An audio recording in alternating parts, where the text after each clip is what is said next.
Hi guys, सो ये कहानी शुरू होती है हमारी चुलबुली सी हीरोइन अनीता वर्मा से, who is wealthy, modern and care free young woman. और साथ के साथ भाई साहब इनके पास खानदानी पैसा भी है।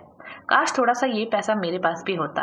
हाँ, दैट लालची आई एम। खैर, तो अभी ट्विस्ट ये है कि इनके पास खानदानी पैसा तो है, लेकिन एक स्पेशल क्लॉज के अकॉर्डिंग वो धन अनीता को तब तक नहीं मिल सकता जब तक अनीता एक सर्टेन एज से पहले शादी नहीं कर लेती। बाय द वे, अनीता शादी वादी में बिलीव नहीं करती क्योंकि उसको उसकी बुआ सीता देवी ने चढ़ा रखा है कि देखो भाई, आदमी वादमी से दूर रहो, कोई मतलब नहीं है प्यार व्यार मोहब्बत वोहब्बत शादी वादी करने का। उन दोनों को लगता है कि शादी औरतों के लिए एक ट्रैप है। तो अभी दीदी जी को शादी करनी हो या ना करनी हो, देखो पैसा तो चाहिए। तो ये दोनों आंटी भतीजी मिलके एक प्लान बनाते हैं कि अगर शर्त शादी करने की ही है तो एक फेक शादी कर लेते हैं, और जब लीगली सारी प्रॉपर्टी अनीता को इनहेरिट हो जाएगी तो शादी खत्म करके डाइवोर्स ले लेंगे। तो ये एक ऐसे आदमी की तलाश करने लग जाते हैं जो कि इनकी पूरी सिचुएशन को समझे और अकॉर्डिंग टू एन अग्रीमेंट ये फेक शादी करने के लिए रेडी हो जाए। सो अब एंट्री होती है हमारी दूसरे मेन कैरेक्टर की, जिसका नाम होता है प्रीतम कुमार।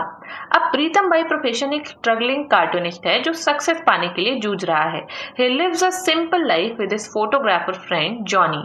तो अभी सीता देवी और अनीता प्रीतम से बात करते हैं कि देखो भाई, तुम्हें चाहिए पैसा और हमें चाहिए एक फेक पति जो बिना कोई लायबिलिटी बने, बिना किसी इमोशनल अटैचमेंट के अनीता से शादी कर ले, एक पर्टिकुलर टाइम पीरियड के लिए ही सही। सो इस प्लान के अकॉर्डिंग आगे चल के अनीता और प्रीतम शादी कर लेते हैं। अब इस फेक शादी के बाद दोनों साथ भी रहने लग जाते हैं और चीजें सॉर्टेड हो जाती हैं। कुछ दिन तो ऐसे ही बीत जाते हैं, बट अब कहानी में ट्विस्ट ये आता है कि अनीता तो डिस्टेंस मेंटेन करके रखती है, लेकिन प्रीतम इस शादी को, इस रिश्ते को सीरियसली लेने लग जाता है।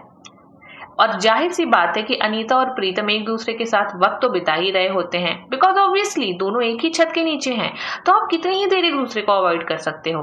अब कहीं ना कहीं अनीता के मन में भी प्रीतम के लिए सॉफ्ट कॉर्नर डेवलप होने लग जाता है, and now she is attracted by his kindness, honesty and emotional depth. लेकिन इनकी लव स्टोरी के बीच सीता देवी आ जाती हैं और वो अनीता को ये फोर्स करती हैं कि अब तो पैसे तुम्हारे नाम पे हो गए हैं, अब तो प्रीतम को डाइवोर्स दे देना चाहिए।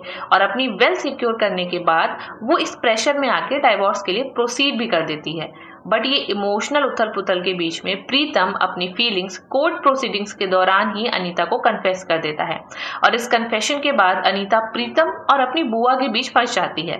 बट देखो भैया, बिना चिंगारी के ना आग नहीं लगती। सो इवेंचुअली दोनों को ये रियलाइज होता है that they love each other, and now Anita is like Sita Devi ji की ऐसी की तैसी, मैं तो चली प्रीतम के पास। And finally she rejects her aunt's rigid ideology and accepts her love for Pritam, and she finally understand the value of genuine relationship। और अब वो दोनों इस शादी को पूरे दिल से अपना के साथ रहने लग जाते हैं, and this is how the story ends.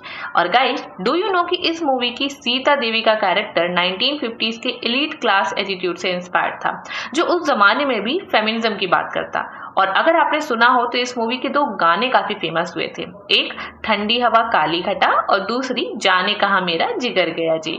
और उस मूवी के तो नाम के पीछे भी एक कहानी है।